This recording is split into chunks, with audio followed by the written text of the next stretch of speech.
bringing together voices in child and youth healthcare. This is CAFC Presents. CAFC would like to thank the following member organizations for their generous support of our knowledge translation activities: the IWK Health Centre, the Children's Health Foundation of London, the McMaster Children's Hospital Foundation, the Children's Hospital of Eastern Ontario Research Institute, the Children's Hospital Foundation of Manitoba, the Montreal Children's Hospital Foundation, and the Holland Bloorview Children's Rehabilitation Hospital Foundation. We would also like to thank the following Keystone partners for their ongoing contributions that support all of CAFC's programs and activities.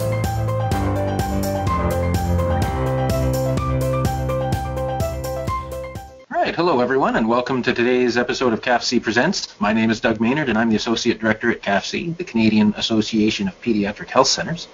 And today's webinar is titled FASD Support Programs, Early Intervention and Prevention.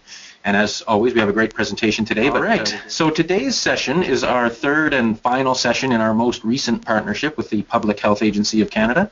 CAFC has been working with the Public Health Agency of Canada for many years, starting with work in developing a toolkit of screening tools to help identify children potentially affected by fetal alcohol spectrum disorder. And then we've continued on since that work many years ago, focusing on knowledge translation activities and a number of webinar series. And those webinars have focused on everything from screening for FASD and diagnosis to the current research and interventions.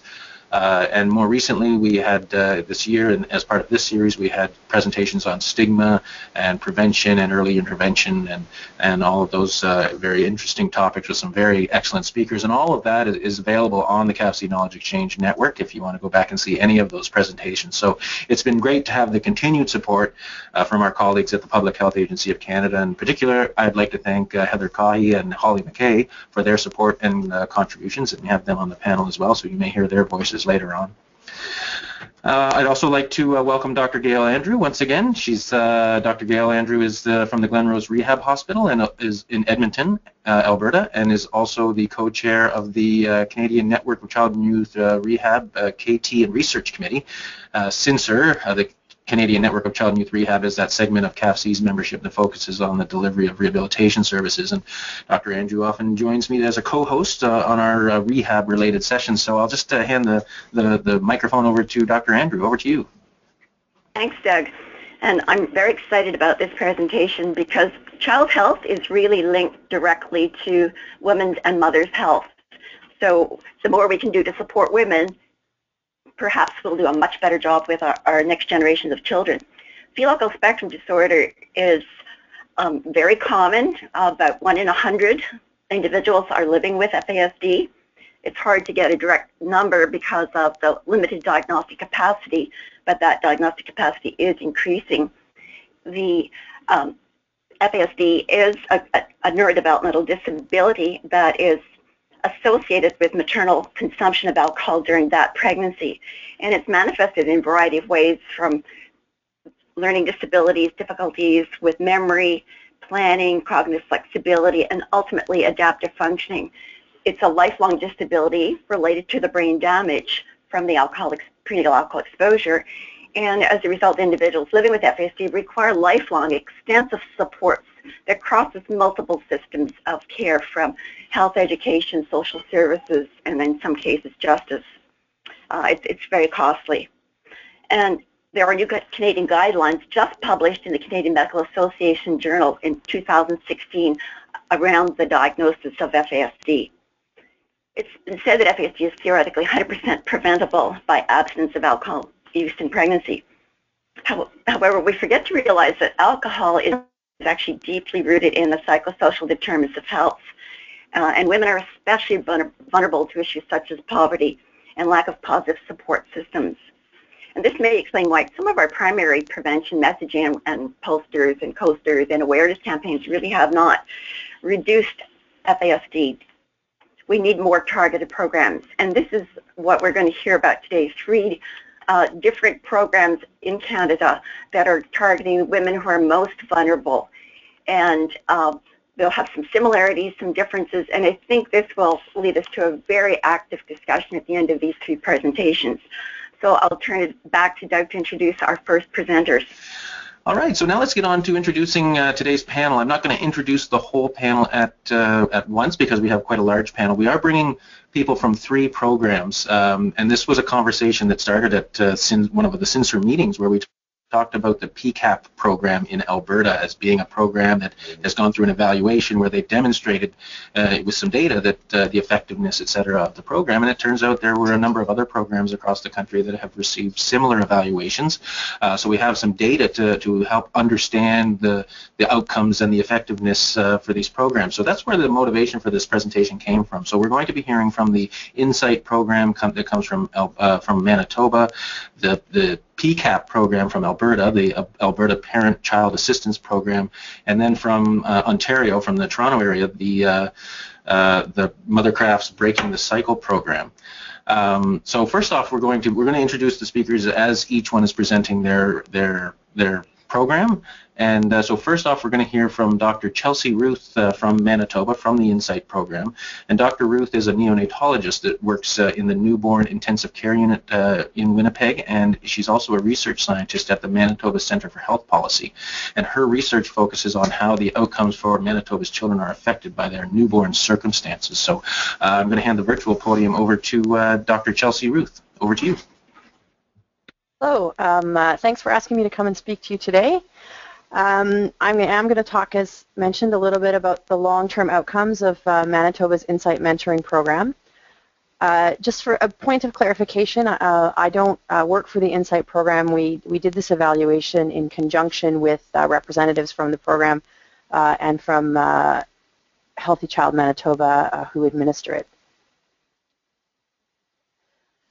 Just as we begin, I would like to acknowledge that the University of Manitoba, the lands are on many areas originally belonging to the Indigenous peoples of Manitoba, and we are trying to move forward in a spirit of partnership and collaboration with them as we conduct these research projects.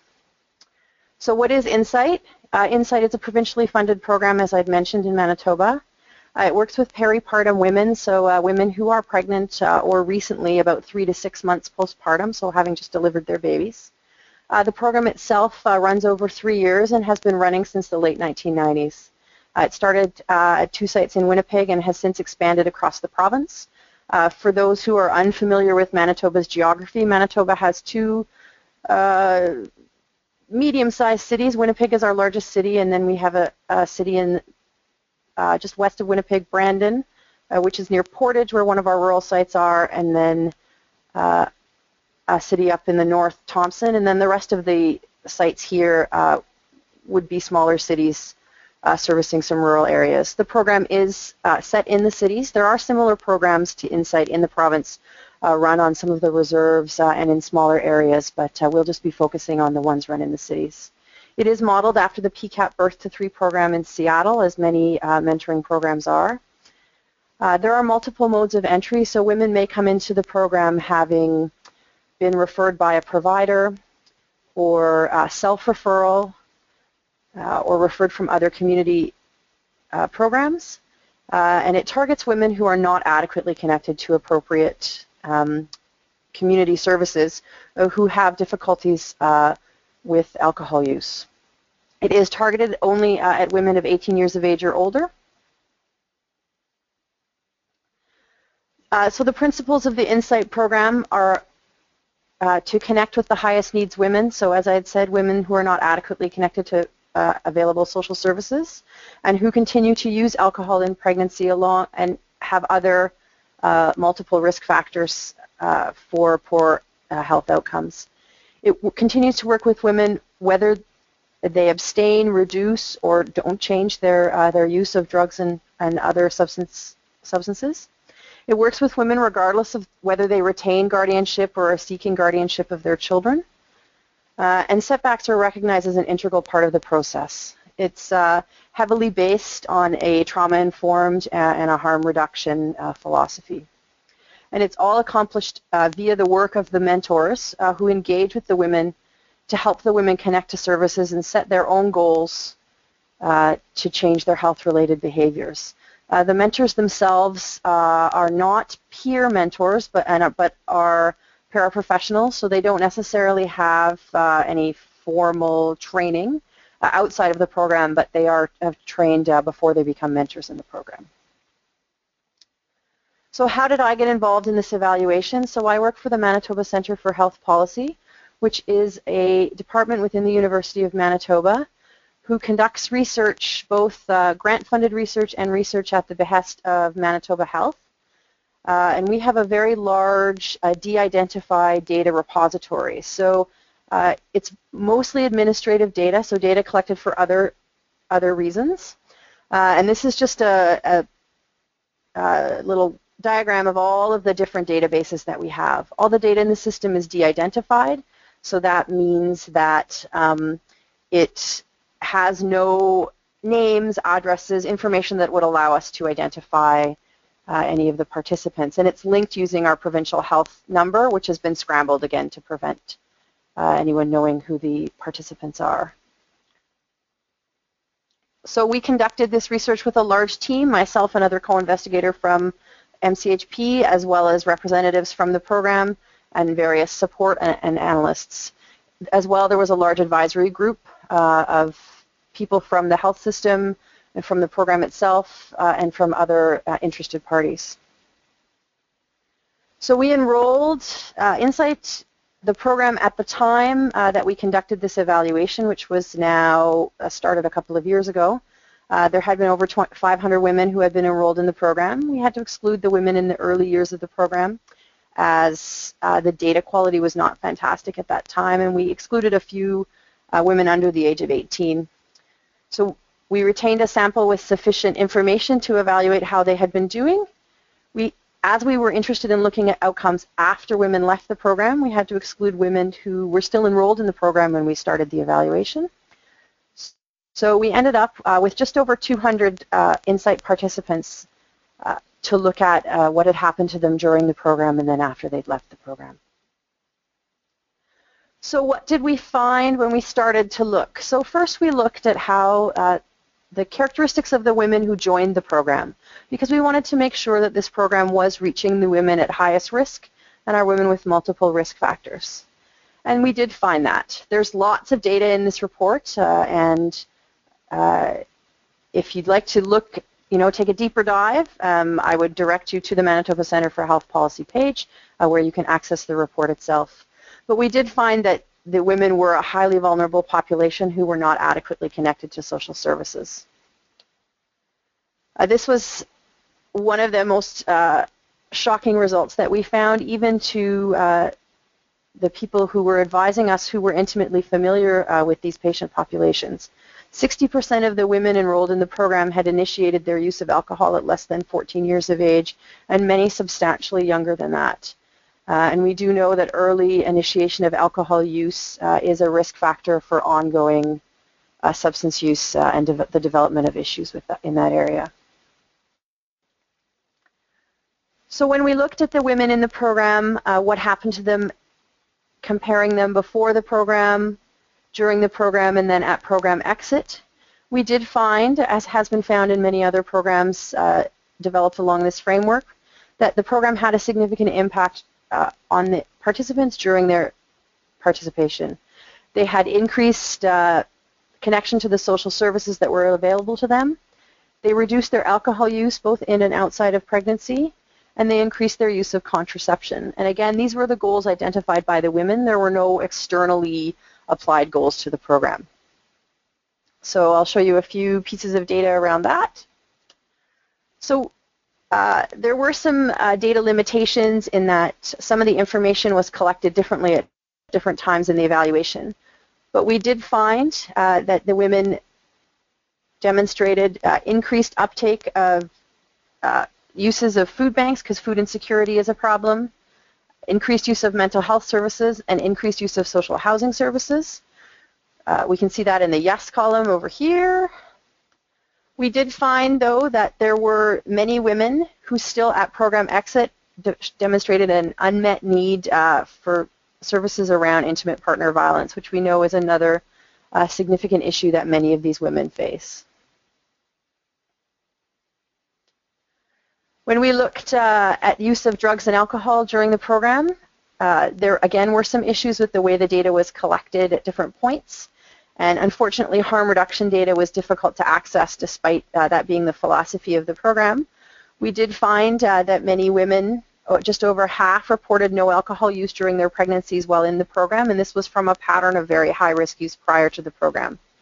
Many of these women had used other substances, predominantly marijuana, during their pregnancies, but had not used alcohol.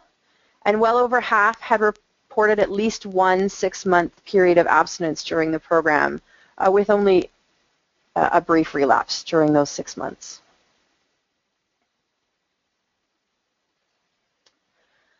So the bulk of our evaluation was to use the power of the repository to look at what happened to the women after they left the program, because that is an area where our data is scarcer, as it's harder to gather information on what happens to women after they leave mentorship programs. So if you think back to that slide that showed us the web of data we had available to us, what we could do is we could link the Insight participants to outcomes that we had available after they left the program, as well as draw a comparison group of women who ideally would be as high risk, but who had not received the Insight program. We tried very hard to draw a comparable comparison group, but due to the fact that these were the highest risk women and just due to the data limitations that we had, we were unable to pull a sufficiently vulnerable group. So the comparison group was, even before the program, just a little bit less vulnerable than our Insight participants. We used what I like to call fancy math to adjust the outcomes so that we could try to draw some valid comparisons. So we looked at many outcomes, and again I would direct you to the deliverable report itself if you wanted to take a deeper dive. But what did we find? So we found, again, as we saw with the program data, many expected gains during the program. The Insight participants, when we contrasted them with the comparison group, had increased uptake of prenatal care. They had an increased percentage of children assessed for FASD, and they had fewer children taken into the care of Child and Family Services overall. There were differences seen after the program for mental health hospitalizations, demonstrating that the Insight participants were better connected to mental health programs. Unfortunately, the number of pregnancies that were available to us to look at were too small to draw firm conclusions for changes in alcohol use from the repository data after the program ended, but we did see some trends in the expected direction. We saw, unfortunately, some differences that were unexpected or in the direction that we would not hope them to be for participants in the program. There was a reduced initiation of breastfeeding during the program by our Insight participants when they're contrasted with the comparison group. Despite having less children taken into care of Child and Family Services overall, there were more infants taken into care in the first 72 hours, and there was increasing social isolation in our Insight participants. This is an example of the data that we had. I didn't want to overload you with too many graphs, but this shows the blue line being the Insight participants, that again, before the program, they were about the same as our comparison group. During the program, they had increased uptake of prenatal care in the first trimester. And then after the program, unfortunately, they went back to where they were before, with our comparison group showing no difference in the before the program, during the program, and after the program. So we fed this information back to Manitoba Health and Healthy Child with some recommendations, primarily around improving data collection, some importance of either continuing the program longer than 3 years or looking at ways to identify participants who may require ongoing support, as the thought is that many of these women would have had FASD themselves, and it's unrealistic to expect them to continue to make these changes without support. As well as entering into some discussions with Child and Family Services over ways to improve the care of these children, allowing them to stay with their families. So thanks for the opportunity to tell you a little bit about the Insight program and our evaluation, and I will hand it back to the presenters. All right, thank you, Dr. Ruth. An excellent overview of the panel, some really interesting data there, and that's a fantastic program that they have in Manitoba that has that database. We've had, you saw Dr. Marnie Brownell's name as one of the co-PIs on this, and she's presented on this before, bringing that program, that database research program that they have in Manitoba that connects all of those across sectors, et cetera. It's a fantastic resource for you to have to do research on. So this is my chance to remind the audience, before we move on, head a little further west from Manitoba to Alberta, my chance to remind the audience to type in any questions that you have. So we're doing just sort of high-level overviews of these programs and a little insight into what the data is telling us, and then we're certainly encouraging our audience to sort of direct the conversation with their questions and comments and any input that they might have. So feel free to type in any questions that you have, and we'll be sure to get to those at the next break. So as I mentioned, we're now heading out to Alberta with Kristen Bonneau and Tara Hansen. Kristen is the provincial coordinator of the Alberta Parent-Child Assistance Program, or PCAP.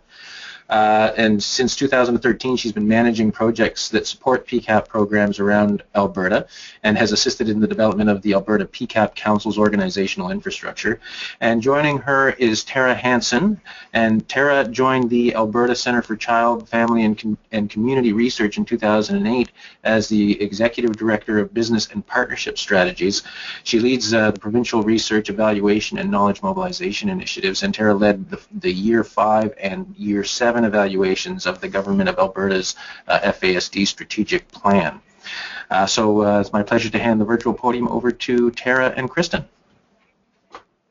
Thank you. So this is Kristen Bonnet, and I'll start off with talking a bit about PCAP and the background on it. And I want to thank Chelsea, actually, for opening up with Insight, because the program is very similar. As Chelsea mentioned, the Insight program is modeled after PCAP, and so we are running close to the Washington model of PCAP. So again, PCAP is a prevention of FASD model, and we work with women who are at high risk for delivering a child with FASD, and they are paired with a mentor for ideally 3 years, and we use this time to build a close relationship with the woman to examine all aspects of her life for strengths, challenges, potential supports, and potential pitfalls. And as Chelsea mentioned as well, women are supported regardless of the outcome of their pregnancy, and they are also supported through relapse and other crises that they face. And this is just going to give you a brief history of PCAP in Alberta. So again, PCAP did start in Washington under Dr. Therese Grant in 1991, and it showed there that there were positive outcomes to the programs, and there's a lot of evidence to show that it was a cost-effective program as well. So then in 1999, we adopted the PCAP program in Alberta, and in 2005-2006, the federal government actually supported 7 First Nation communities to start the programs as well. And in 2007, the Alberta government created a strategy and named PCAP the prevention program of choice. And after that, PCAP has really boomed, and today we actually have over 30 programs in Alberta, and those programs are found in urban, rural, remote communities, and some are on reserve as well. And the PCAP model can be hosted by different agencies, so it's not one agency who has the PCAP model, and the program may actually be called by another name, but it does follow the PCAP model from Washington. And we do have a listing of most of our PCAP sites that we know of on our website at alberta-pcap.ca, so if you are interested in learning where each of those sites are, you can take a look at the map there. So I'll pass it over to Tara for a moment so she can talk about the 10-year strategic plan in Alberta. Thank you. So yes, the Government of Alberta introduced the FASD 10-year strategic plan in 2008, and the plan is a collaborative partnership among ministries, organizations, and initiatives that are listed here on the slide. The Cross-Ministry Committee provides funding and oversight to 12 service networks, and these service networks coordinate and deliver FASD awareness, prevention, assessment, diagnosis, and support services within their target areas based on community needs assessments. And all of the 12 networks offer the PCAP program as the key prevention program underneath the strategic plan. And as Kristen mentioned, we have over 30 programs, and very recently the provincial government introduced PCAP into another 6 First Nations communities. So as part of the FASD Cross-Ministry Committee, they have a bunch of different committees to help support the strategic plan, and Alberta PCAP Council, the organization which I am a part of, is one of those councils. And what we do is really support the PCAP model by providing the 3-day training for the model. We also support 2 events per year that allow staff to come together to network and attend learning workshops. And in the last few years, PCAP Council has also supported programs to collect information in a more consistent and accurate manner. So when we first started off in 1999, programs were just kind of going out there and providing the intervention, and there wasn't too much consistent data collection at that time. So again, in the last few years, we've tried to have a more formalized data collection process, and we've put together or implemented a case management software that we're using to collect information, which we have called Penelope, or which is called Penelope. And we're using that to help train programs on the importance of using the forms and the importance of evaluation and data collection. And we'll talk about some information from where we can get information from that system. And I think Tara's going to talk about some evaluation in 2012 before we get there. Yes. So 5 years into the implementation of the 10-year strategic plan, our center was asked by Alberta Health to conduct a midpoint evaluation of the plan. And our center is very similar to the Manitoba Centre for Health Policy that was described by Chelsea. We also link administrative data. We conduct and fund research and evaluation and engage in knowledge mobilization activities. Our center is a bit younger than the Centre for Health Policy in Manitoba. We were initiated in 2003. We're a not-for-profit partnership between the Alberta universities, the community, and the government of Alberta. And when we were initiated 13 years ago, our research priority was to generate knowledge on FASD prevention and intervention. And so we conducted the initial evaluation of PCAP, and this was prior to the database existing, as Kristen has mentioned. And so at this time, we had many of the PCAP programs at different stages of maturity, and they focused their beginnings, of course, on providing services and not so much on the data collection piece. And so we were working without a database, and many times we would just be pulling written files out of filing cabinets and entering the information that we could analyze. And so for these reasons, we focused our evaluation on the 4 longest running PCAP programs in Alberta. We looked at 2 in Edmonton, 1 in Calgary, and 1 in Cold Lake at the Lakeland Centre. And our researchers under Dr. Jackie Pye conducted a fidelity assessment. We analyzed some data from the Addiction Severity Index, intake and exit interviews, and then we also facilitated focus groups and interviews through a quilting project that I'll talk about next. But as you can see from the slide, our findings did show a significant increase in sobriety, in employment, and the use of birth control, and a dramatic decrease in the use of welfare or social services assistance. And as you can also see in the slide, we've had a steady increase in women participating in the program over the last few years. And so we had a very innovative project led by Jackie Pye and students at the University of Alberta. We were concerned about burdening people or having respondent burnout by continually asking questions of PCAP program leaders and prevention specialists. And so what we did is Jackie and students engaged 47 participants at a PCAP annual general meeting. And as the participants contributed to their focus groups, each of them worked on a square of a quilt and had an opportunity to kind of express themselves, I guess, through an artistic way. And when at the conclusion of the focus groups, we had a master quilter sew all the pieces together into this quilt that's displayed here. and the research team conducted an analysis of the responses from the women, and they did a visual interpretation of the quilting findings. And they found that this method gave a comprehensive understanding of frontline workers' experience and best practices. And we saw the images and the colors in the quilt squares revealed the participants' emotion, candor, passion, and commitment to the care and advocacy of women and children affected by FASD. And if you're interested in learning more about this process, there was an article in the journal mentioned here at the bottom of the slide that you could have a look at. So one of the themes that did come from the quilt, again, was the relationship between the mentor and the woman that's in the PCAP program. So I just wanted to touch on the PCAP intervention that focuses on this. So the center of PCAP, the theoretical framework, is relational theory, and from that, that's where we really see the PCAP success.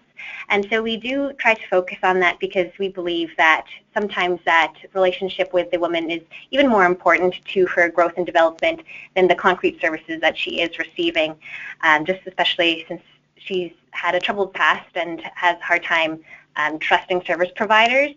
This relationship with her PCAP mentor is very meaningful, and from that we can use elements of harm reduction and stages of change and self-efficacy to continue to support the woman too. And again, there are a couple of ways to enter into the PCAP program. Chelsea had mentioned most of these, so I'll just have them up here and they'll be in your slides so that you can review in more detail. But it is for women who are pregnant or postpartum and they have used alcohol during pregnancy and they aren't successfully engaged with community service providers. So these are often the women who are marginalized and slip through the cracks. And then I just have some information here that goes a bit more into the actual work that the mentors do. And the mentors take what's called a two-pronged approach. So they are not only working with the PCAP women and their natural supports and their family, but they're also working closely with community service providers to kind of break through that stigma of the women who are drinking and just our population in general. And we're trying to find trusted service providers that we can then connect our women to. So that once the woman does leave the program, she has a network of support around her. And again, just a couple more slides to explain who the PCAP supervisors are. Supervision is very important in the PCAP model, not only to support the mentor in identifying the woman's needs, but also supporting the mentor to identify their own needs, because we do know that this profession, there's a high level of burnout and compassion fatigue. So we do try to make sure that supervisors are highly involved. And again, another slide just to show the kind of training that we do recommend to our trainers. PCAP training is the core training, and then the Addiction Severity Index, which has been mentioned a couple of times, is another one of the important trainings. So as we mentioned, after 2012, we adopted Penelope, the case management software, and from then we were able to start collecting information provincially. So the data entry really started in 2013, and we've then started to be able to collect information from our forms. And both of the two forms that we use mainly are the Addiction Severity Index and the Biannual Documentation of Progress, and both forms are very comprehensive and have a lot of information in them. So for example, the ASI is a 2-hour interview with the PCAP individual, and it goes over information, their general information, medical status, employment, support status, alcohol and drug use, legal status, family history, childhood history, psychiatric status, and family planning and community services. So this is some information that we can provide, and there are a couple of slides which also go over the information, and I'll just stop on this one right here about our PCAP women and pull out kind of a variety of information that we can get. So from the data we could find, and this is based on 137 intake interviews from across the province, we found that 60% of our women were raised by foster parents or relatives at some points in their life. 21% of women reported they had graduated from high school. 27% of women had been arrested and charged in their lifetime. 59% of women report being in stable housing at intake. So 41% are transient or living in temporary living situations. 34% of women had a psychiatric evaluation and received one or more diagnoses. And 95% of women experienced emotional abuse in her life. 85% of women report experiencing physical abuse in their life, and 72% of women report experiencing sexual abuse in their life. So again, these women lead very chaotic, very troubled lives. So this intervention stands to really support them. And we can see that later on we'll have another Quilt presentation that shows the importance of the PCAP program to these women. And then there's just one more slide here that also details, we pulled out another question from the ASI interviews. Have any of your relatives had what you would call a significant drinking problem? And we could find that 59% of their fathers and 61% of mothers had been drinking and what the woman had called a significant drinking problem. We can gather that information from grandparents as well. And we also saw that the women are often in relationships with the baby's father, who had 55% of them had reported significant drinking problems too. And this information is showing some data that we could pull from our biannual documentation, and that occurs every 6 months. And from the biannual documentation, that is completed by the PCAP mentor, and we can pull information about alcohol and drug treatment, abstinence from alcohol and drugs, family planning, connection to other services, family stability, and the individual's activity. And so I'll just turn it over to Tara again to talk about another evaluation that we were able to do based on the Penelope outcomes. Thank you very much.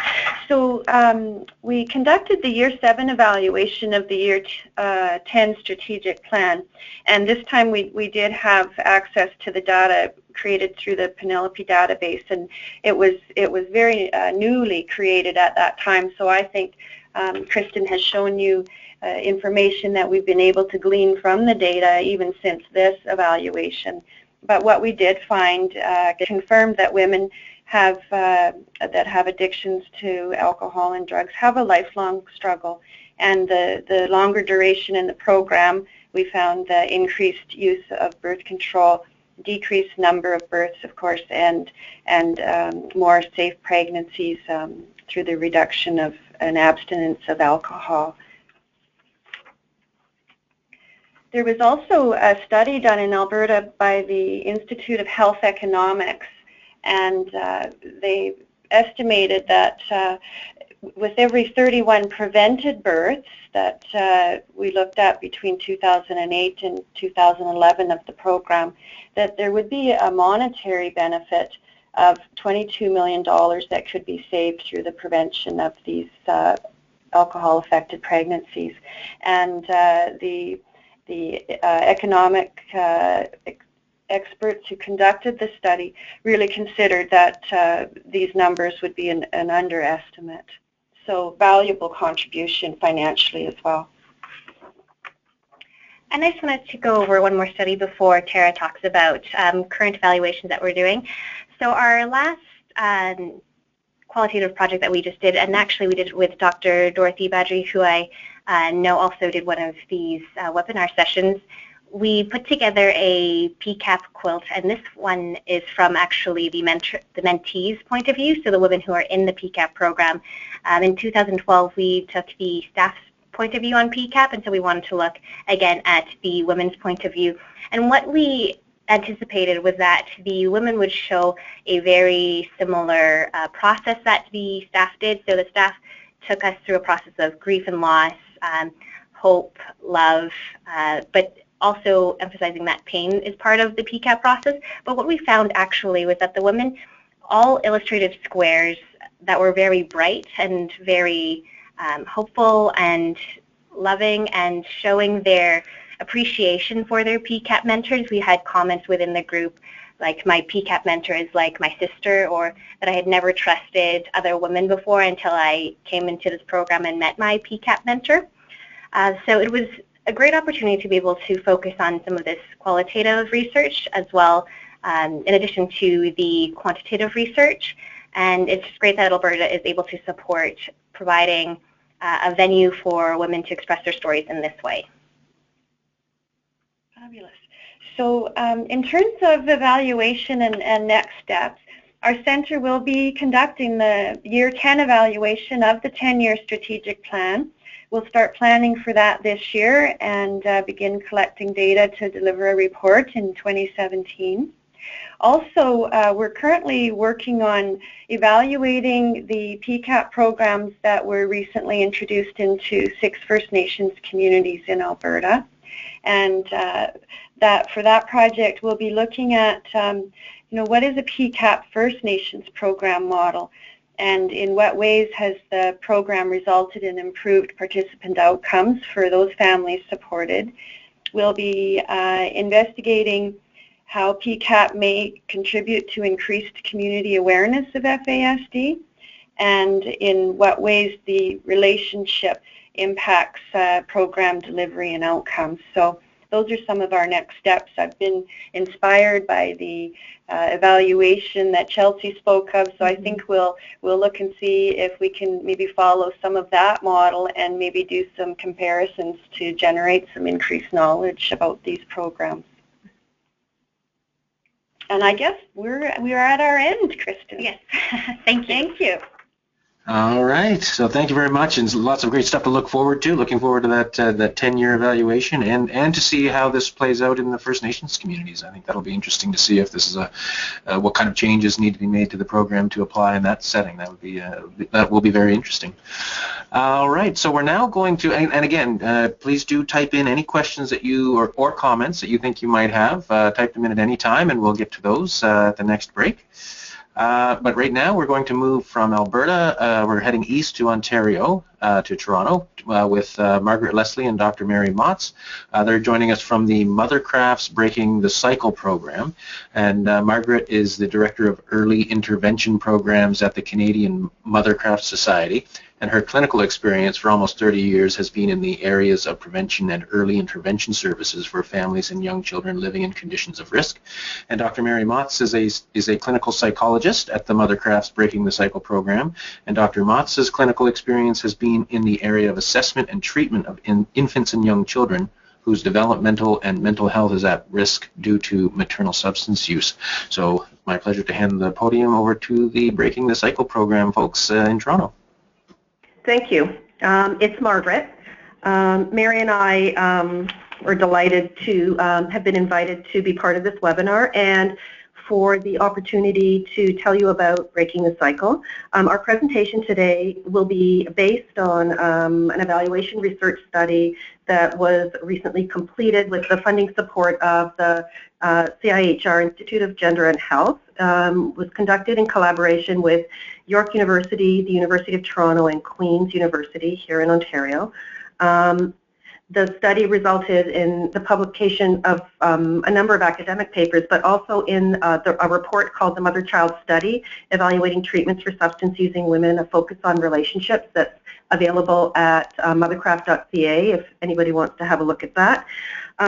So while this evaluation research was funded by CIHR, Breaking the Cycle itself has since 1994 been funded by the Public Health Agency of Canada, the Community Action Program for Children, CAPC, the other CAPC, and the Canada Prenatal Nutrition Program, CPNP. So I'm going to start by providing an overview of our program, and then I will hand it over to Mary to describe our evaluation findings. So Breaking the Cycle is a prevention and early intervention program that supports and promotes the mental health and developmental outcomes of infants and young children from birth to 6 years who are at risk for maladaptive outcomes, including FASD among those, due to maternal substance use and related issues. Related issues include maternal mental health challenges, especially maternal trauma, exposure to intimate partner and other types of violence, and other factors that all of the other presenters have talked about that render mothers and children vulnerable. Our overarching goal is to enhance the outcomes for children by enhancing maternal health, including addiction outcomes, mental health, and physical health improvements for the mothers through the mother-child relationship. We believe that for women with alcohol and other substance use problems and for their children, Pregnancy and the very early months and years of childhood are critical opportunities for intervening to promote changes for the woman and the mother, and to prevent and mitigate harms related to alcohol use as well. It's a critical time to do the work that could interrupt intergenerational cycles of trauma that often coexist with maternal alcohol use, and to promote healthy relationships. All of the children we see at Breaking the Cycle, the moms that we see in our pregnancy outreach program struggle with alcohol use, and the children have exposures to alcohol and other substances. So regarding fetal alcohol spectrum disorder, we have opportunities in our program to promote positive outcomes for moms and kids in a number of different ways. First, the prevention of the primary disability, which is the neurodevelopmental impacts of exposure of the fetus to alcohol during the prenatal period, has to do with providing care and treatment to pregnant women who are at risk or who are using alcohol during pregnancy. And we use a pregnancy outreach approach to engage women who are using alcohol and are also marginalized and isolated from other necessary health and social service supports. We use an intensive case management approach to support pregnant women using alcohol to either reduce or stop their use, and to enhance other aspects of their own health and the health of their fetus. Secondly, the prevention of secondary or co-occurring disabilities of FASD, that is those impacts that result if and when children, infants, individuals are not identified and don't receive the interventions they require. The prevention of those conditions have to do with early identification of children with confirmed prenatal alcohol exposure, with assessment and diagnosis for identification of developmental needs, and then for the provision of early intervention to promote neurodevelopment and to mitigate the risks of prenatal or postnatal exposure to alcohol for development. So we provide all of those interventions for infants and young children at Breaking the Cycle, together with the interventions that we provide for their mothers. Admission criteria, both mothers and children are clients in our program, and both mothers and children come together to receive programs and services once the baby is born. We consider that we have two clients, both the woman, the mother, and the young child, as well as the mother-child relationship. So we provide assessment and as well as interventions and treatment for the woman and the mother herself, for the child, his or herself, as well as for the relationship, for the mother-child relationship through parenting interventions and other dyadic interventions. Breaking the Cycle is delivered through a very strong and enduring and committed partnership of over 20 years of these community agencies. They represent the sectors that whose lives our families touch. So their child welfare, child protection services, our public health unit, correctional services of probation and parole people, addictions and mental health service providers and agencies, family medicine and obstetrics professionals, and pediatrics, children's mental health, and infant development services. These organizational partners help us at three different levels. They provide the management direction for the program. They provide clinical consultants who provide regular and frequent support to our staff and our program, and they also all provide direct service. So it's through the support of the Public Health Agency of Canada for the core funding, of course, as well as through the significant in-kind contributions of all those partners that we just saw, that this menu of programs and services are delivered as part of Breaking the Cycle. The program is delivered through a single access model. It's kind of a one-stop shop situation with street outreach. So the pregnancy outreach program component for pregnant women is delivered through street outreach, as well as home visitation components for mothers, fathers, and children that are delivered through home-based services through our provincial infant development program. We are, while we offer groups, addictions groups, parenting groups, a range of groups in different areas for mothers, and it's through those groups that mothers are able to provide support to one another in a peer kind of a situation. We are, however, not a peer mentoring, nor are we a paraprofessional program. We're a little different in that we do, the staff in the program are professionals and some are clinical staff. And I think that's maybe where I'll stop and turn it over to Mary to tell you about our evaluation. Thanks, Margaret. Just going to get the slide ready here. So as Margaret mentioned, evaluation has been a component of the program at Breaking the Cycle since we opened the doors in 1995. And we have conducted qualitative and quantitative evaluation throughout that period of time. I'm going to talk specifically about the qualitative evaluation or the quantitative evaluation in this presentation, but I just wanted to mention that we've also used qualitative evaluation extensively in order to understand our clients and their service needs and to be able to further develop our program in that way. So consistent with what Margaret was talking about, sort of that three-client approach of the mother, the baby, and the mother-child relationship, our evaluation has occurred in those areas as well. So we've sought to understand our engagement of pregnant women, mothers, and children, to look at maternal health outcomes, including substance use and mental health, maternal parenting and the mother-child relationship, and child health outcomes. We look at children's health outcomes through regular and comprehensive developmental assessment. So all of the children in the program get a full developmental mental health assessment every year. And that includes the domains for FASD so that we can consider and render that diagnosis when appropriate. Similar to the other programs that we've heard about today, the profiles of our families do consist of a number of risk factors that are consistent with the determinants of health for families in Canada. And often and typically these cycles are intergenerational.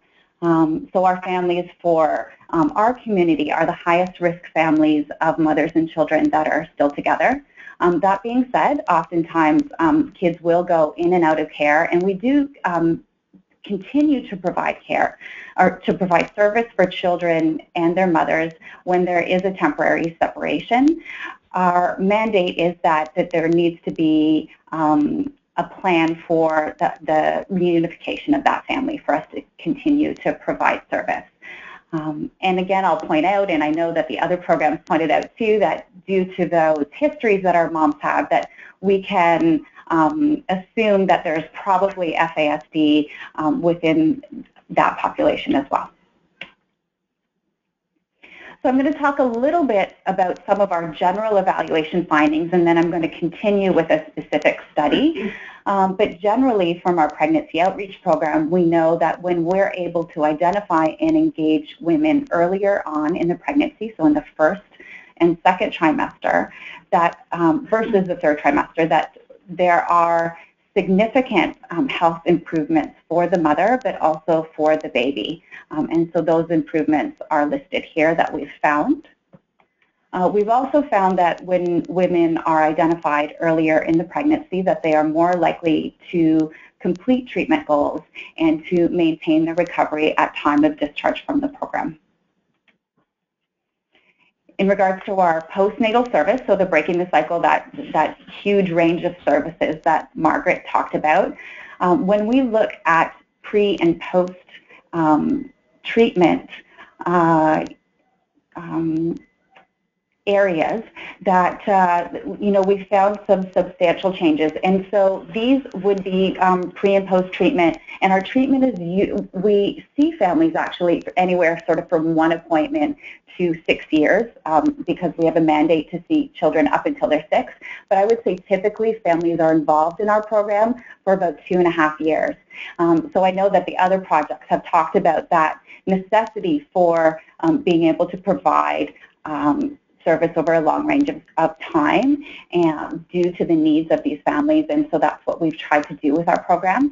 And what we've been able to find in our pre and post evaluation is that there's increased relational capacity for women, so women feeling comfort and closeness in relationships, and increased or decreased worry about being rejected in relationships.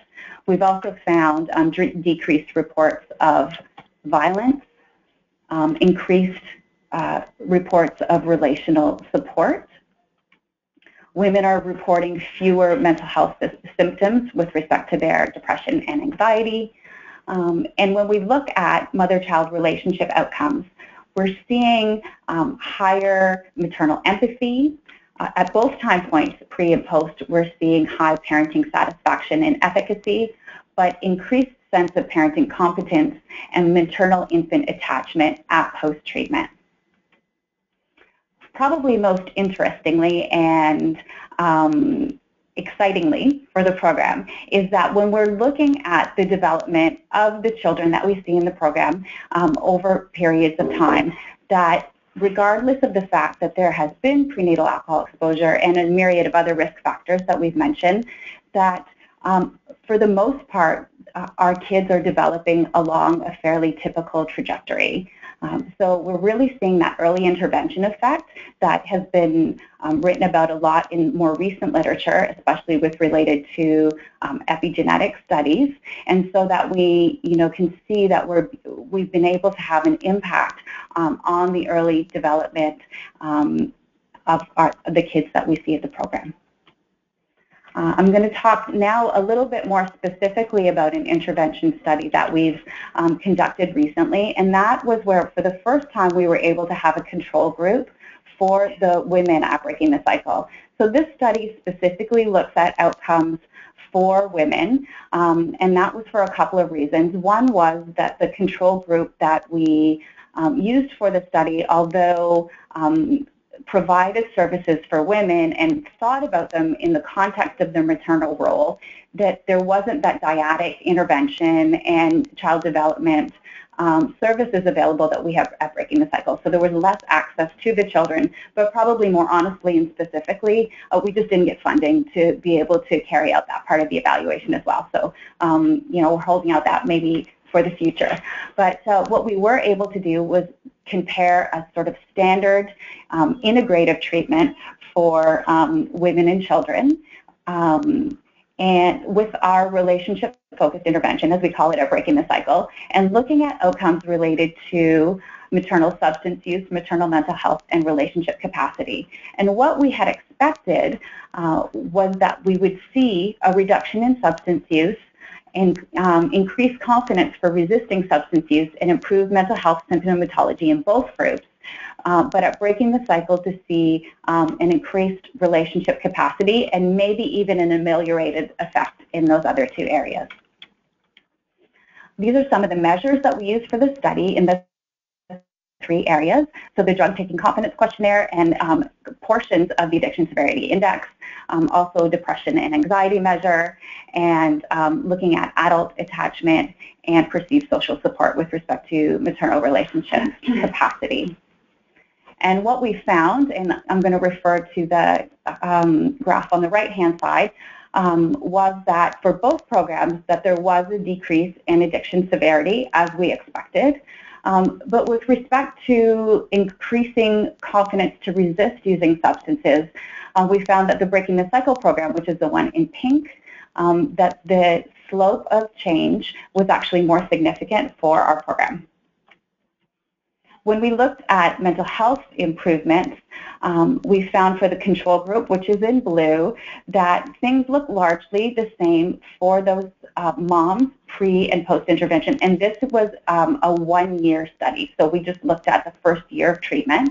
So after that first year, we weren't seeing substantial changes for the control group, but at Breaking the Cycle, in both the depression and anxiety measure, we saw a significant decrease in women going from clinical to non-clinical levels of those areas of mental health. And finally, in regards to relationship capacity, we found that the women at Breaking the Cycle, again, were reporting improvements in their capacity to be close to others and in their reports of support. And we didn't find that same impact for the control group. And then finally, what I'll say is that we did a little further investigation with the children whose mothers were at Breaking the Cycle because we had access to those data.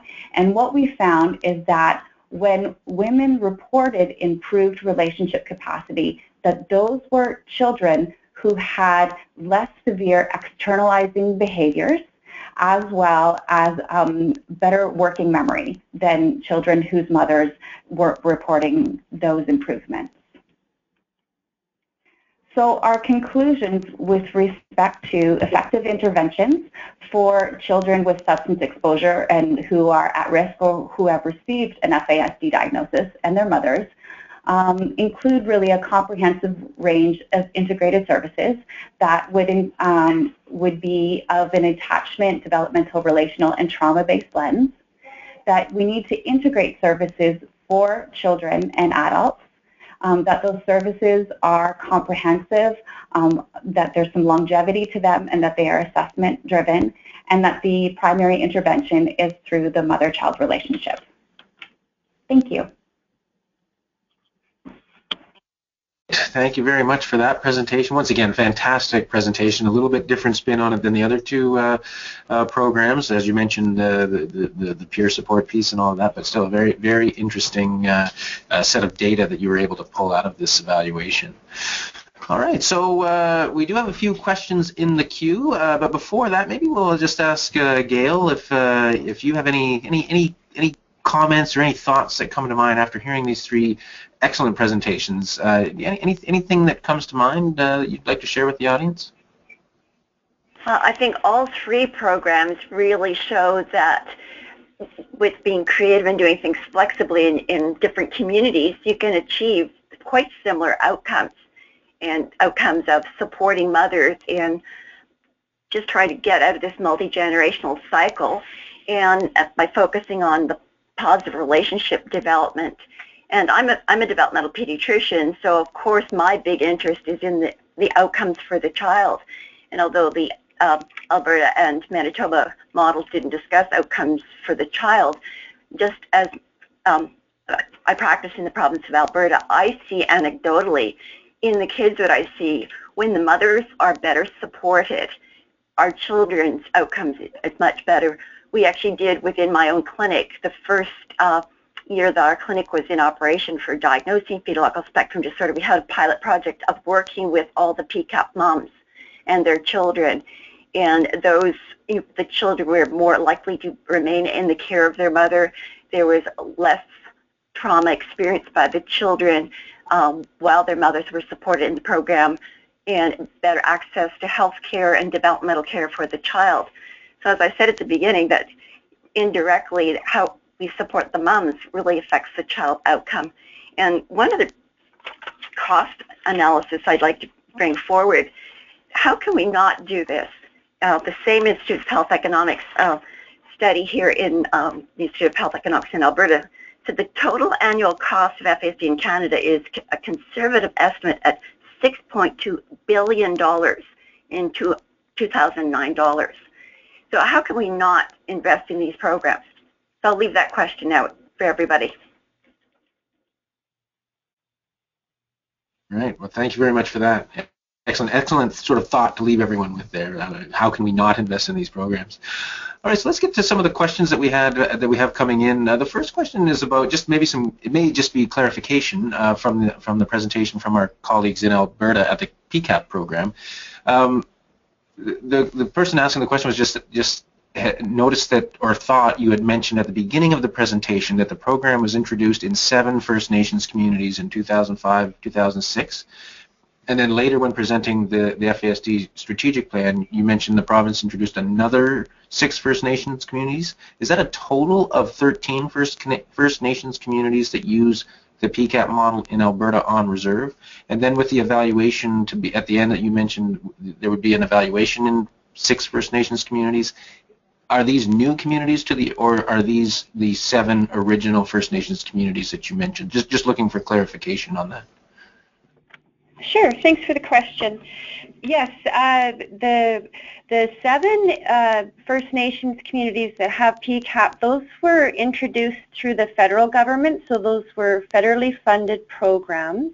So in addition to those 7, the province has invested in introducing the 6 programs into First Nations communities. So yes, we've got different streams of funding supporting them.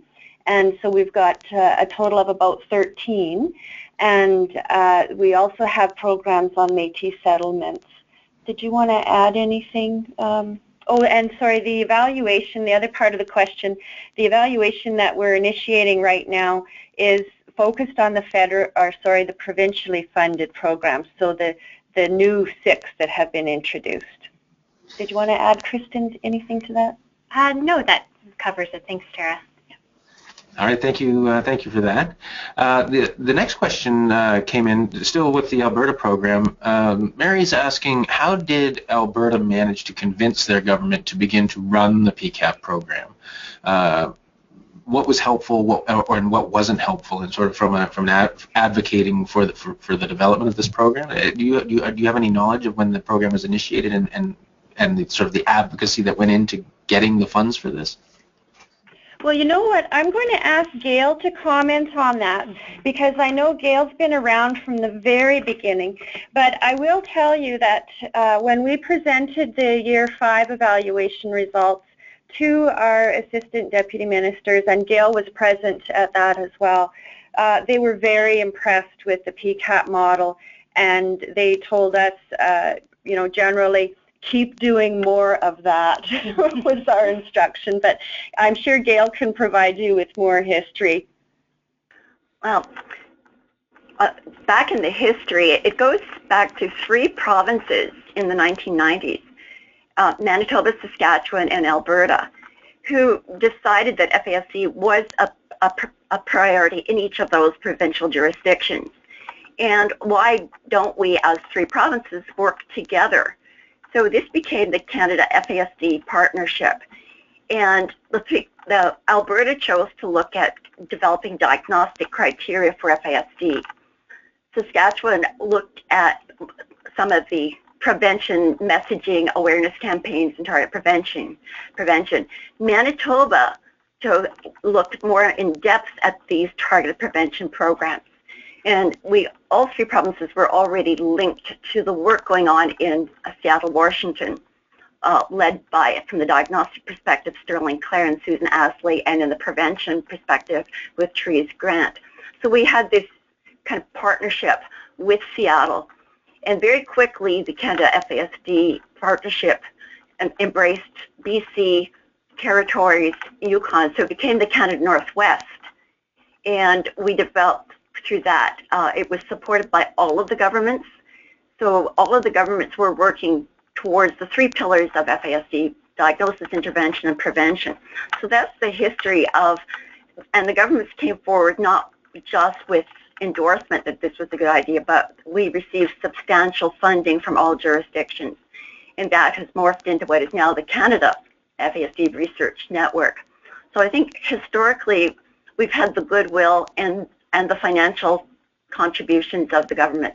And here in Alberta, as Tara mentioned, we do have a cross-ministries committee where everybody sits at the same table to focus on FASD-related issues whether it's from housing to education to justice, and we do have a separate budget that cross-ministry committee can operate with.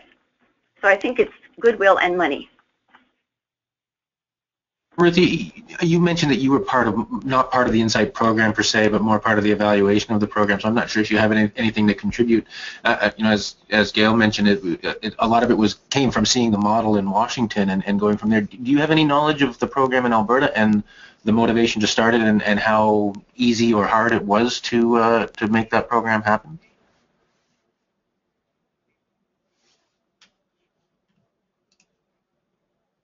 Dr. Ruthie, you may be muted. Have your microphone muted if. Sorry, could you repeat the question? No, I'm just wondering if you had any, if you could maybe respond similarly to the question around how were you able to convince the government to start the Insight programs, or what was the motivation, and how did that process work? I know you mentioned that you were part of the evaluation and not really part of the program itself, so I wasn't sure if you had anything to put in there, but. Yeah, I mean, I'm not involved in the administration of the Insight program, as you mentioned, but Manitoba has the Healthy Child Department of Cabinet, so that's where the ministers across the different portfolios meet, because as we know and has been underlined extensively in this discussion, that health of children especially is all the social determinants of health, so it's not just health. So the Insight program is part of the provincial strategy, and I think the reason that for the evaluation, again, was to assess where we were going and to look at whether the funding should be continued and in what ways we could improve the program. So yeah, I can't comment on how it started or how hard it was to convince the government, but we work quite extensively with Healthy Child. Yeah. And Margaret, Mary, maybe the same question for you. Any thoughts on the development of the program and the motivation there in Ontario? Is it a similar situation as far as how easy or hard it was to get this program in place? Well, this program is, as I mentioned, is funded through the Community Action Program for Children, and then subsequently we received some Canada Prenatal Nutrition Program money as well. And those programs are across the country in different communities, supporting families with young children in lots of different ways, and supporting families who are experiencing lots of different issues that may make them vulnerable to achieving positive outcomes in all areas. Our program, I think, Holly's on the line, maybe she'll expand, is a little bit unique among CAPC and CPMP programs in that when we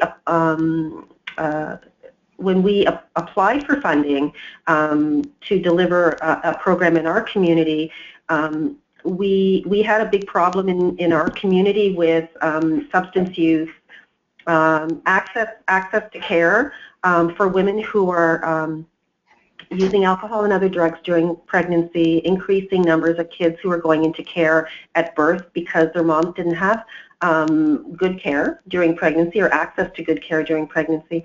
And so all of those partner agencies who we identified on our slides coalesced to advocate for, to develop a program model and a way of working that we thought might better support pregnant women using alcohol to reduce and enhance their own health outcomes, and also a program for children to reduce risk and reduce separations of moms and kids. So this was more of a community-based effort that had begun a few years prior to the funding becoming available. We were a partnership that was ready to go and knew what we wanted to do on behalf of the families that we were seeing and that we didn't feel that we were able to serve as well as we could. So so that's how we started. All right, thank you.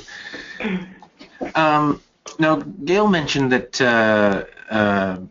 sort of these evaluations have been focused on the outcomes associated with the mother, not the children per se, but she's within her own clinic. She sees improvement in the children of the mothers that go through these programs. Is there any research out there that is looking at the children in any of the 3 jurisdictions? Is anyone aware?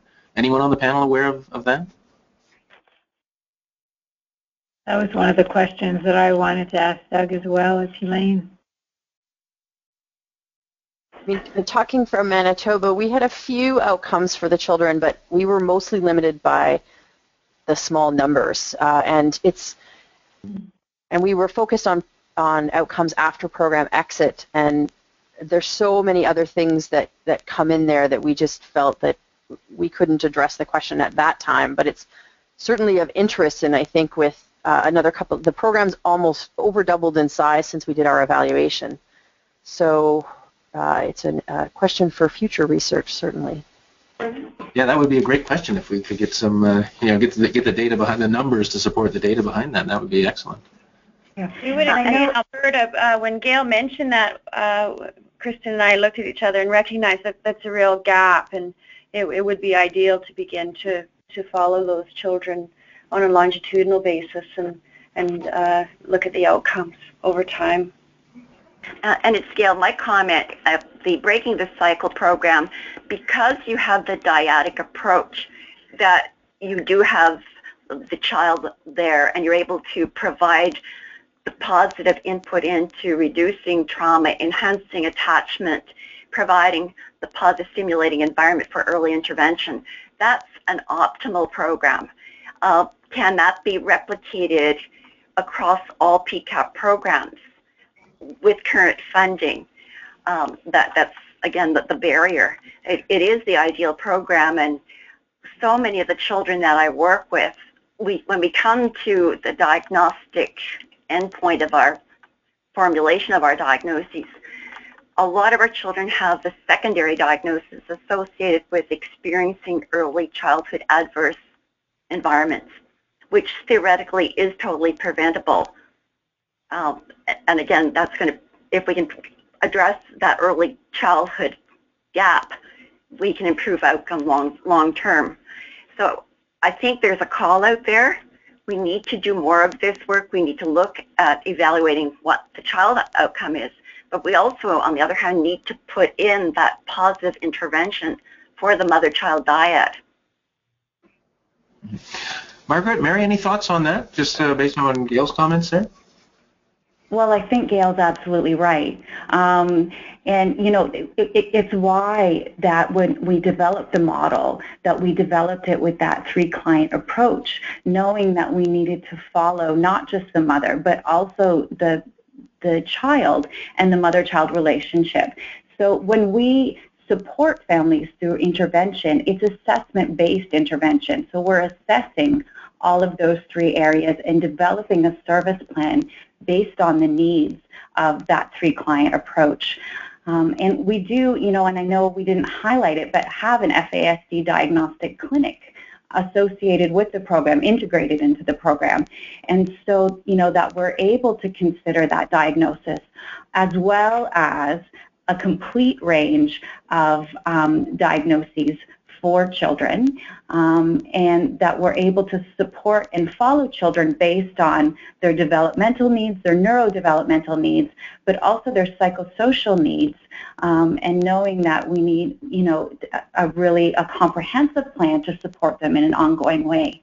We do those assessments on an annual basis because, as I'm sure everybody that's listening is aware, that there is that rapid rate of development in those first 6 years, and so that we're able to not only track that development, but to be able to see if our interventions are working and what interventions we need to apply as the child gets older. And then when they graduate from our program at age 6, we're able to transfer that history of assessments to the systems that are going to support the child in an ongoing way. So whether that's a different children's mental health agency, but also the school system, and we're always linking in the child's primary health care provider through providing the assessments and any consultation that primary health care provider wants as well. So that's, I think, how we've looked at that continuum and done that work along the way. How many children would you see on an annual basis? What would your numbers be? On an annual basis, you know, I mean, at any one point, we've got about 40 to 50 families in service. So we might see maybe 100, 110 children per year. And it's, I mean, I know that those might sound like low numbers to some, but we're a staff of 10 people. So we're really delivering a wide range of intensive service to a lot of families at one time.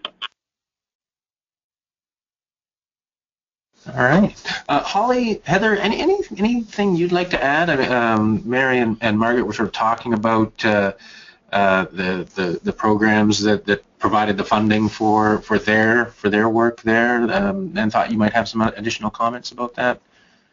Hi, Doug. Yes, it's Holly here. First of all, I just really would like to thank all of the wonderful presentations. It's very thought-provoking. I think from the Public Health Agency, we see that across Canada there are over 3,000 communities that have community-based programs that are supporting families that are struggling in various ways. And so, you know, it's very important, I think, to take a pause on a day like this and look at some of those things that we're seeing are really working in communities. And it really gives, I think, everybody on the front lines an opportunity to take a look at their own program and ask some of those questions about, you know, what would we like to do next? What do we want to do a bit better? And we want to support that kind of reflection on everybody's part, and I think today's absolutely been wonderful. For myself, I'm going to make sure my colleagues in mental health and family violence and some of the other areas in the agency have an opportunity to listen to this as well, because I think it's been very clear how the links are between trauma and alcohol and the various outcomes that we want to improve. So I think it's a real collective effort, and I want to thank everybody just profoundly from our part. Thank you. All right, thank you, Holly. That was great. All right, I think we are just about out of time, and we don't have any more questions left from the audience. So maybe we'll just go around the virtual room here and just give you an opportunity for any closing comments, maybe in the order that we presented, and just anything you'd like to leave the audience with, whether it's a link to find more resources or to how to contact you or what have you, or just any final closing thoughts you'd like to leave the audience with. So we'll start with Dr. Chelsea Ruth from the Insight program in Manitoba. Any closing thoughts from you, Dr. Ruth? I'd just like to thank you guys for the opportunity to talk a little bit about the Insight program and MCHP, and just to sum up what we've said today, that the women who face these challenges know what they need support with and are excellent at identifying goals, and when we help them and their families to achieve those goals, we can make some efforts, but that it's unrealistic to expect those efforts to continue without support. And so wherever we come from, I think that it's important that we provide these families with what they need on an ongoing basis. And again, if you want some more information, the Manitoba Centre for Health Policy webpage has the full report. And at evidencenetwork.ca, there's an op-ed that I wrote after this came out, as well as some other great evidence for health policy. Thanks again. All right, thank you very much. And we did put the link to that full report in the chat question box there for the audience to see, so you can just click on that and that'll take you to the site with the full report there. All right, so we'll go out to Alberta with Kristen and Tara. Any closing thoughts from you guys? Thank you, Doug. I just want to say thank you on behalf of PCAP Council for allowing us to present on the PCAP model, and it's so great to see in the other provinces as well that we do have programs that are women-centered and really focus on the slow relationship build with the women, because we know sometimes it's easy to kind of take in families and then push them out and just give them services, but really building that relationship is focusing on the person who is joining the program rather than the case that is joining the program. So I just want to commend the other programs as well for supporting an initiative like this. And Tara, do you want to say some words? I would just like to say that it has been a pleasure to participate in the panel this morning, and I've learned a lot from the other presenters. And I would like to mention, that we really do appreciate the support that we get from the Government of Alberta and the Cross-Ministry Committee through the 10-year strategic plan, and just let people know that, government is supporting our centre to do some investigation into further development and linkage of data so that, we might be able to, at some time in the future, look at the longer term outcomes and the trajectories for women and children. I think that we'll be able to generate more valuable knowledge in time. All right, thank you very much. And over to our colleagues in Ontario, Margaret and Mary, any closing thoughts from you? I think just really a general thank you for inviting us and allowing us to talk a little bit about breaking the cycle today. I really enjoyed listening to the other presenters, and it's when you've done this work for a long time, it's really gratifying to hear the kindred spirits out in the world there and to realize that we're all coming at it from a relational approach. And I think that was really the common theme that we heard today, is that we need to step out of our silos. We need to work together and to support women and in their relationships with their children to be able to support children who are at risk for FASD. So I think that was one of the key messages for today. And if people are interested in some of the reports and research that we alluded to, they're all on the mothercraft.ca website. If you go to the Breaking the Cycle section, you can look up the research there. Margaret, anything? No, well, for me, just thank you, and I enjoyed all of the presentations also, so thank you very much. Doug, it's Elaine. If I can just make one quick comment.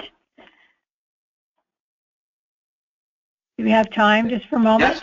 Yes, go ahead. So just first of all, as CAFC CEO, just a huge thank you to all our presenters. As we've all said, outstanding panel discussion this morning. I think the last few comments, I'll start with Gail in terms of how can we not invest in these programs, and then stepping out of our silos, the very last comment that was made, that's really where my thoughts have sort of landed after listening and learning so much.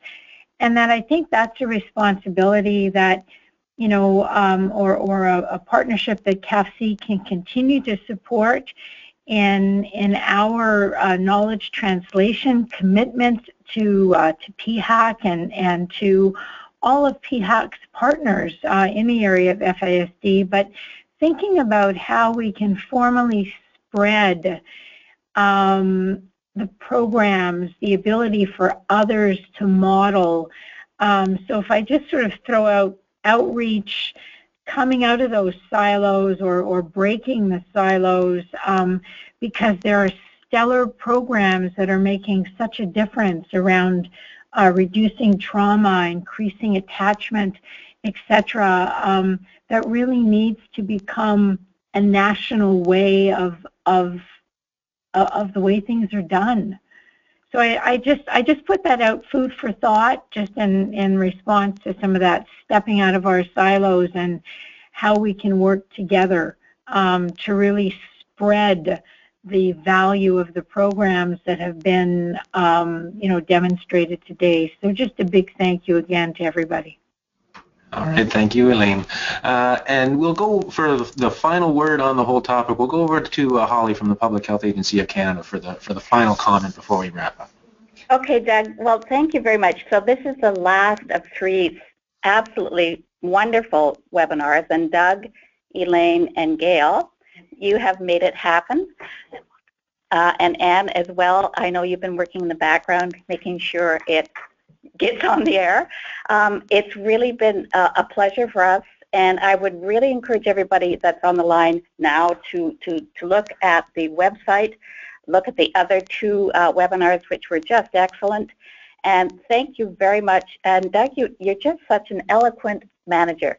Thank you so much for your leadership. Thanks, everybody. Bye for now. All right, thank you, Holly. So I guess we should wrap it up. We are over our time limit now. It's a little past 12:30 in the Eastern time zone anyways. So we will wrap it up. So thank you to our fantastic presenters. It really was an excellent presentation and an excellent discussion. Thank you again to Holly and Heather and the rest of our colleagues from the Public Health Agency of Canada. Thank you to Dr. Andrew for joining us. It's always a pleasure when you can join and really help sort of lead some of the conversation and the discussion, and to point out some of the key messages from some of these presentations, and really bring relevance to our community. So thanks again, Gail. All right, so we do our webinars every Wednesday at 11 a.m. Eastern Time, and it's always great when you can watch live, as we do have these great discussions after the presentations.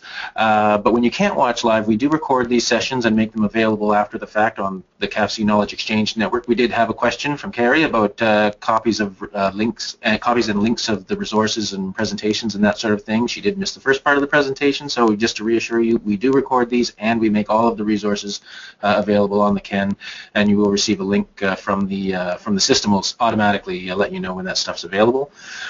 Next week is March break, at least in Ontario, so we won't have our regular Wednesday session, but however on Friday, the CAFC, March 18th, the CAFC Patient Safety Collaborative will be having a session called Measurement to Action, the Hospital Harm Indicator. And in that session, we'll hear about a partnership between the Canadian Institute for Health Information and the Canadian Patient Safety Institute to develop a standard approach to measuring and monitoring harm and improving safety in Canadian hospitals. So that'll be a very interesting session. And then we'll be back with our regular Wednesday CAFC Presents on March 23rd with Dr. Franco Carnevale from the Montreal Children's Hospital and McGill University to talk about Voice, the Voice Project, and the session's titled Listening to the Voice of the Child, an Inclusive Approach to Ethical Problems in Pediatrics. And Dr. Carnevale is actually a nurse and a pediatric ethicist, so it'll be a very interesting session that'll be of interest to our community, across our community, and as we'll talk about not just some of the ethical issues that we're confronted with in the healthcare setting, but also how to engage the children's voice and their families in those important conversations. So some really interesting stuff coming up in the next couple of weeks. Thanks for joining. Thanks again to our presenters and Public Health Agency and to our audience for joining us today, and we hope to see you back here next week. Bye, everyone.